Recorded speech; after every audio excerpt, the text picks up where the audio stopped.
Minister, as you know, Victoria's coal-burning power stations emit high levels of toxic compounds of sulphur and mercury.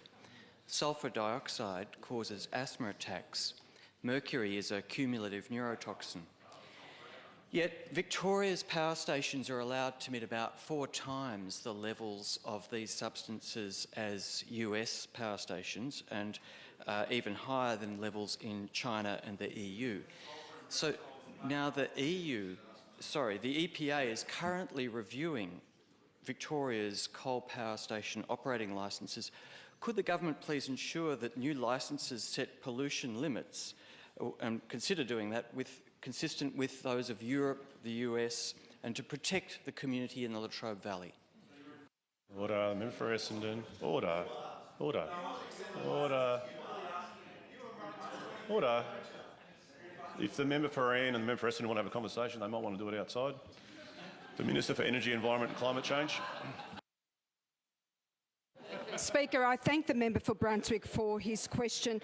And Speaker, our government is always up for considering reforms in many different spaces, absolutely, in terms of climate change, energy, environment, the areas that I'm absolutely responsible for, and of course environmental protection, environmental health. We're leading the country in that. So absolutely, yes is the answer.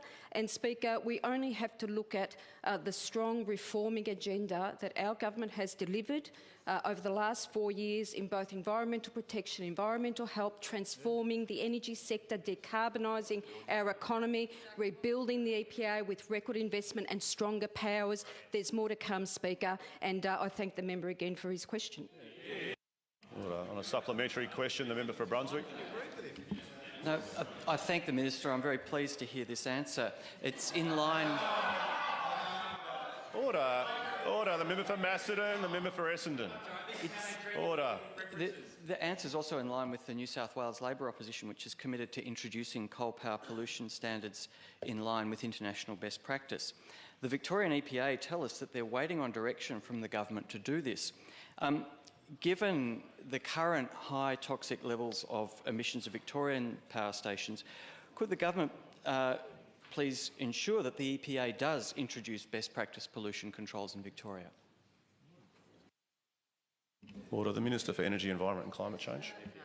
Speaker, I thank the member for Brunswick for the supplementary question. And Speaker, we have continuing program of reform to improve air quality standards, and I only have to direct the member to the seminal piece of work that is currently underway in terms of the development of an air quality statement and air quality strategy. So there is more, of course, in this space, Speaker, that we will have much to say about, and we're continuing to develop up the strong policies to ensure that we've got the best environmental protections, the best air quality protections that we can possibly put in place in our state.